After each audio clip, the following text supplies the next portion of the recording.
देखो,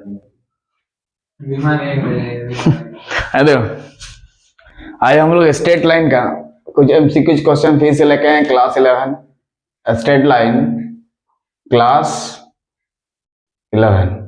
क्या क्या लाए हैं? एमसीक्यू क्वेश्चन, ठीक है। और क्वेश्चंस में क्या बोला है वो हम लोग देखते हैं। क्वेश्चंस में क्या बोला है वो हम लोग देखते हैं, ठीक। तो आज देखते हैं क्वेश्चन में क्या बोला है। इक्वेशन ऑफ स्ट्रेट लाइन, मतलब एक लाइन का क्या निकालना है, इक्वेशन निकालना है, ठीक है। क्या निकालना है? एक लाइन का इक्वेशन निकालना है, एक लाइन का इक्वेशन निकालना है, ठीक है। जो कि किस पॉइंट से पास कर रहा है? 2 3। किस पॉइंट से पास कर रहा है? 2 3। कौन सा पॉइंट से पास कर रहा है? 2 3, ठीक है। And equal intersect on the axis, axis के ऊपर इसको फिगर समझाते हैं, देखो, ठीक है। ये लाइन का इक्वेशन निकालना है, ठीक है। कौन सा पॉइंट से पास कर रहा है? 2 3। कौन सा पॉइंट से पास कर रहा है? 2 3 वाला पॉइंट से पास कर रहा है। कौन सा लाइन? ये वाला लाइन था। और मेक इक्वल इंटरसेक्ट, इक्वल मतलब इधर ए है तो इधर इधर भी ए होगा, सेम टू सेम। अगर यहाँ बी लेंगे तो इधर बी, तो इसका कोऑर्डिनेट क्या होगा? एक्स कोऑर्डिनेट यहाँ पे ए 0 हो जाएगा और इसका 0 है। देखिए, एक्स एक्सिस पे कोई पॉइंट निकालने के लिए वो ओरिजिन से कितना दूर है देखना है। ए दूर है तो ए लिखे और 0 लिखे, ठीक है। ओरिजिन से कितना दूर? बी है, ए वाला दूर कितना? ए है, तो ए वाला यहाँ लिखे, 0 वाला हुआ। मतलब एक्स एक्सिस पे कोई पॉइंट लिखने के लिए एक्स वाला को जिंदा रखना है, वाई को मार देना है। मार देने का मतलब 0 कर देना। और वाई एक्सिस पे कोई पॉइंट निकालना है तो हाँ, एक्स वाला 0 और वाई वाला जिंदा। जिस पे पॉइंट निकालना है वो जिंदा, बाकी तो मरेगा। हाँ, तो इस लाइन का स्लोप, जैसे ए बी है यहाँ पे, तो ए बी लाइन का स्लोप हम लोग निकालने बताया था, स्लोप ऑफ ए बी, ठीक। तो लाइन का स्लोप निकालने बताया था जब दो पॉइंट को ज्वाइन कर रहा है, ये वाला पॉइंट और ये वाला पॉइंट। तो वाई कोऑर्डिनेट का डिफरेंस लेते थे क्या? तो इसका वाई कोऑर्डिनेट है कितना? 0 है, और उसका वाई कोऑर्डिनेट कितना? ए है, डिवाइडेड बाय एक्स कोऑर्डिनेट का डिफरेंस। एक्स कोऑर्डिनेट इसका ए है और उसका 0 है। देखो, इस 0 से घटाना है ए को, इधर से इधर घटाएं तो उसके बाद इधर से इधर घटा के नीचे में, मतलब एक्स वाला का डिफरेंस नीचे और वाई का डिफरेंस ऊपर। वाई का डिफरेंस जो होता है वो ऊपर में और एक्स का डिफरेंस नीचे में। डिफरेंस का मतलब अंतर, दोनों के बीच में क्या गैपिंग है, हो गया। तो 0 से ए घटा देंगे, माइनस ए हो जाएगा, और ए से 0 घटा देंगे, ए ने ए को मारा 1, -1। मतलब ये ए बी लाइन का स्लोप कितना हो गया? -1। ए बी लाइन का स्लोप कितना हो गया? -1। तो उसका इक्वेशन निकालेंगे अभी, वही ना बोला था। एक लाइन का इक्वेशन निकालो, पॉइंट से पास कर रहा, स्लोप दिया, ठीक है। तो एक लाइन का इक्वेशन एक पॉइंट से पास करेगा, स्लोप दिया है, बताया था कैसे निकालना है, ठीक है। हमें पॉइंट और स्लोप लेके आना था। पॉइंट तो पहले से दिया हुआ था और स्लोप दिया हुआ नहीं था, इसको निकाले स्लोप को। तो इक्वेशन क्या होगा? सो इक्वेशन ऑफ लाइन, वही ना निकालना है एग्जाम में। क्या होगा? y माइनस वाई कोऑर्डिनेट कितना है? पॉइंट कितना है आपके पास? 2 3, तो y कोऑर्डिनेट कितना है? 3 है, तो यहाँ बैठा देंगे 3, कोई दिक्कत? तो अगर यहाँ -3 होता तो y -3 बैठाते हैं, लेकिन ये माइनस फिक्स्ड है,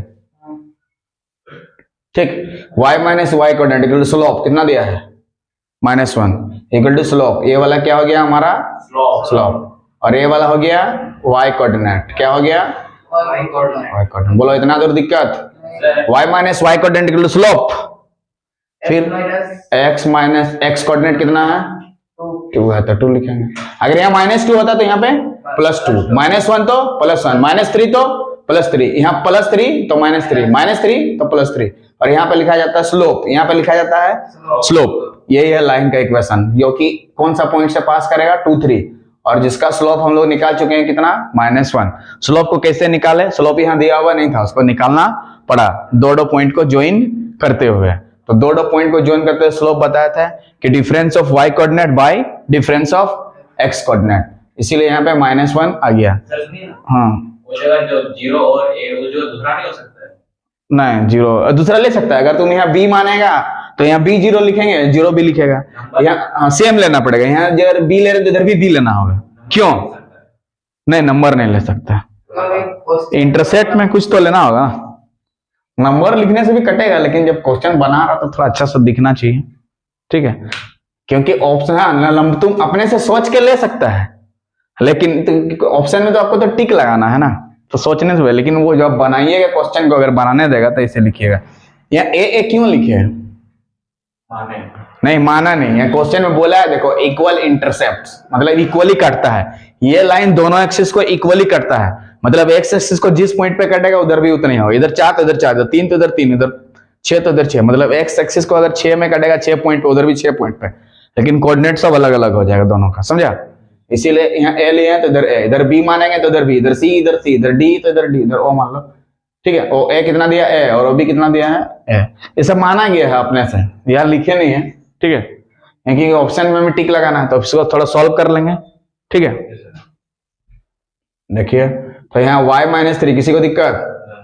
यहाँ -1 से गुना करेंगे इसको, कितना होगा? -x हो जाएगा, और माइनस माइनस गुना करने से प्लस, और 1 गुना 2, सबको एक तरफ लेके जाएंगे, सबको एक तरफ लेके जाएंगे। ठीक है, सबको एक तरफ लेके जाएंगे। ठीक, तो सबको एक तरफ लेके जाएंगे तो क्या होगा? देखो बोलो, यहाँ y-3 -x इधर जाके +x, +2 उधर जाके, और कुछ नहीं है तो राइट साइड में 0, कुछ नहीं है तो राइट साइड में 0, कुछ नहीं है तो राइट साइड में 0। तो पहले x वाला लिखा जाता है, देखो +x लिख दिए, फिर y वाला +y, और -3 -2 -5 = 0। एक स्टेप और x + -5 उधर जाके, यही है लाइन का इक्वेशन, यही है लाइन का इक्वेशन जो किस पॉइंट से पास कर रहा है? 2, 3, और इसको इक्वल इंटरसेप्ट, मतलब x इंटरसेप्ट और y इंटरसेप्ट दोनों का सेम है। ठीक है, तो यही है लाइन का इक्वेशन। ये किस ऑप्शन में रहेगा देखेंगे, x प्लस है सी नंबर ऑप्शन, तो सी नंबर ऑप्शन बिल्कुल करेक्ट हुआ, सी नंबर ऑप्शन बिल्कुल करेक्ट हुआ। इसको डायरेक्ट ऑप्शन से कैसे बनाए? ठीक है, ये तो मिल गया इधर से, अब ऑप्शन से डायरेक्ट कैसे बनाएंगे? ठीक है, किससे? ऑप्शन से। ऑप्शन से डायरेक्ट कैसे बनाएंगे? ऑप्शन से डायरेक्ट कैसे बनाएंगे? ठीक है, इसको ऑप्शन से कैसे बनाएंगे? ऑप्शन से कैसे बनाएंगे? तो जो भी लाइन का इक्वेशन है इस पॉइंट से पास कर रहा, बोल रहा 2, 3, इसका मतलब x के जगह 2 बैठा देंगे और y के जगह 3 बैठा देंगे, तो इक्वेशन को सेटिस्फाई करना चाहिए क्या? तो इक्वेशन हम लोग का क्या था? x + y = 5 था, तो x के जगह अगर बैठा देंगे 2 और y के जगह 3 बैठा देंगे, तो 2 3 कितना हो? 5। तो क्या दाहिना तरफ भी 5 है? इसका मतलब हम लोग जो बनाए बिल्कुल सही है। इस इक्वेशन में सेटिस्फाई करना चाहिए। किसी भी इक्वेशन से यहाँ 2 3 बैठाओ, 7 आएगा? नहीं आएगा, तो आंसर नहीं होगा। यहाँ 2 3 बैठाओ, यहाँ 7 आ रहा है, इधर 7 नहीं है, ये भी नहीं होगा। इधर 2 3 बैठाओ, नहीं आएगा। तो तीनों ऑप्शन जब गलत हुआ तो एक ही ऑप्शन क्या हो जाएगा? सही है। यानी कि ऑप्शन को देख के भी क्वेश्चंस को आप बना सकते हैं, ये सब बिना सॉल्व किए हुए। अगर ऑप्शन में आपसे क्वेश्चन डायरेक्ट पूछे तो आपका ऑप्शन से ही बनाना, ताकि वो आपका टाइमिंग को बचा सके, टाइम आपका बच सके। ठीक है, तो ये वाला क्लियर हो गया। यहाँ पे इक्वल इंटरसेप्ट बना रहा था, मतलब एक्स एक्सिस की तरफ भी उतना ही में कट रहा था, वाई एक्सिस की तरफ भी उतने ही में कट रहा था, सेम टू सेम, इसीलिए नहीं ये कट गया ए स्लोप 2। समझ में आ गया? वहां तो बना हुआ है। ठीक है, नेक्स्ट क्वेश्चन की तरफ आते हैं। क्वेश्चन में डिस्टेंस निकालने दिया है पैरेलल लाइंस के बीच में। ठीक है, तो सबसे पहले समझा देते हैं कि कैसे पता चलेगा दोनों लाइन पैरेलल है, कैसे पता चलेगा कि दोनों लाइन पैरेलल है। उसके बाद क्वेश्चन को बनाने में क्या होगा? सुविधा होगा। क्या?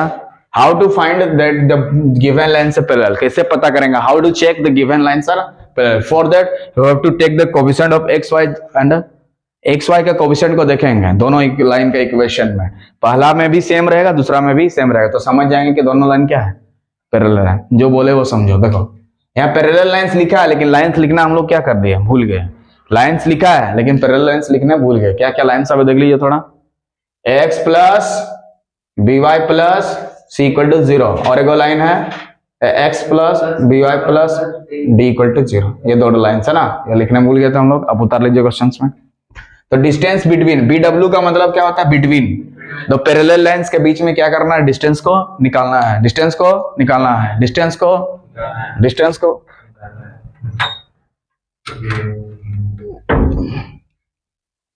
ठीक है, डिस्टेंस को निकालना है दोनों पैरेलल लाइंस के बीच में। तो ये कैसे पता चलेगा दोनों लाइन पैरेलल है?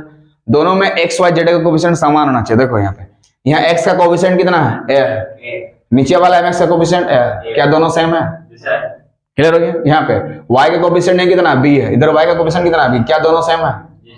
और कांस्टेंट टर्म अलग अलग होना चाहिए, ये दोनों अलग अलग, ये दोनों अलग अलग, ये दोनों अलग अलग भी हो सकता है, लेकिन x और y का कोफिशिएंट दोनों में क्या होना चाहिए, सेम होना चाहिए। ठीक है, the coefficient of x and y in both the equation must be same for the parallel lines. मतलब दो पैरेलल लाइंस को अगर दिखाना है या प्रूव करना है या कैसे पता चलेगा, तो उसके लिए क्या करना है, x y z का कोफिशिएंट सेम आना चाहिए। देखो यहाँ x का कोफिशिएंट कितना a, x का कोफिशिएंट a, y का कोफिशिएंट b, इधर भी y का b। ठीक है, अगर ये गलती से माइनस देंगे तो दोनों लाइन पैरेलल नहीं होगा, समझा। तो दो लाइन पैरेलल होने के लिए क्या करना पड़ेगा, x y का जो कोफिशिएंट है दोनों में सेम आना चाहिए विथ साइन। ऊपर में अगर +2 है तो नीचे में भी +2 होना चाहिए, ऊपर में +3 तो नीचे में भी +3, ऊपर में -3 तो नीचे में भी -3, सेम होना चाहिए दोनों में। ठीक है, तो जब सेम रहेगा ऐसे पैरेलल लाइंस रहेगा तो डिस्टेंस कैसे निकालें, तो वो डिस्टेंस को निकालने के लिए कांस्टेंट टर्म को घटाते हैं, ऊपर में डिफरेंस ऑफ कांस्टेंट टर्म। जैसे मान लो यहाँ 2 4 होता है तो 4 से 2 घटाते हैं, 3 4 होता है तो 4 से 3 घटाते हैं, 8 3 होता है तो 8 से 3 घटाते हैं। पूरा टर्म में मोड लेना है, क्योंकि डिस्टेंस हमेशा पॉजिटिव, डिस्टेंस हमेशा क्या होता है, पॉजिटिव होता है, डिस्टेंस ऑलवेज पॉजिटिव। हाँ, मोड पॉजिटिव बनाने के लिए, मोड का मतलब है होता है पॉजिटिव, मोड का मतलब होता है पॉजिटिव। तो क्या लिखेंगे बताओ, डी घटाओ सी, कोई दिक्कत, divided by root under, divided by root under, x का कोफिशिएंट का स्क्वायर और वाई का कोफिशिएंट का स्क्वायर, हो गया इतना यूनिट। तो कांस्टेंट टर्म को ऊपर में घटाना है, d minus c divided by root under, root under x का जो कोफिशिएंट है उसका स्क्वायर, एक्स का कोफिशिएंट कितना a है तो a का स्क्वायर, अगर एक्स का कोफिशिएंट 2 है तो 2 का स्क्वायर, एक्स का कोफिशिएंट 3 होता तो 3 का स्क्वायर, एक्स का कोफिशिएंट 4 होता तो 4 का स्क्वायर, एक्स का कोफिशिएंट 5 होता तो एक्स का कोफिशिएंट d होता तो d का स्क्वायर, एक्स का कोफिशिएंट d1 होता तो एक्स का कोफिशिएंट पिकनिक होता तो, और एक्स का कोफिशिएंट न्यू ईयर होता तो न्यू ईयर का, हैप्पी न्यू ईयर। अभी बासी न्यू ईयर मना रहे हैं, फिर हैप्पी न्यू ईयर मनाएगा, क्लियर है। तो ये ऑप्शन में रहना चाहिए, ये ऑप्शन में, कौन सा ऑप्शन में, ऑप्शन नंबर 2, ऑप्शन नंबर 2 में उड़ा देंगे, ऑप्शन नंबर 2 में है, ऑप्शन नंबर 2 में है, उड़ा देंगे। मान लो कुछ दूसरा होता तो कैसे डिस्टेंस निकालता है, जैसे मान लो इस तरह का रहता है 2x + 3y + 3 = 0, 2x + 3y + 8 = 0, इसके बीच का डिस्टेंस निकालना। तो डी निकालने के लिए ऊपर में बोलो 8 3 5, 2 का स्क्वायर 4, 3 का स्क्वायर 9, तो 5/9 4 कितना हो गया, तो इतना यूनिट कर देते हैं। मोड यहाँ पे दे दो, फिर तो यहाँ पे पॉजिटिव ले लेना, क्योंकि डिस्टेंस ऑलवेज पॉजिटिव नहीं, उसमें नहीं देना, हटा दो। हाँ, पॉजिटिव साइन देना है, नहीं देने से भी कोई गलती नहीं। तो ये ऑप्शन में रहेगा 5/√13, माइनस में भी ऑप्शन रह सकता, तो माइनस वाला को क्लिक करना नहीं है, प्लस दिया हुआ नहीं रहेगा वहां, हम दे रहे हैं 5/√3 यूनिट, ये है डिस्टेंस ये लाइन के बीच में।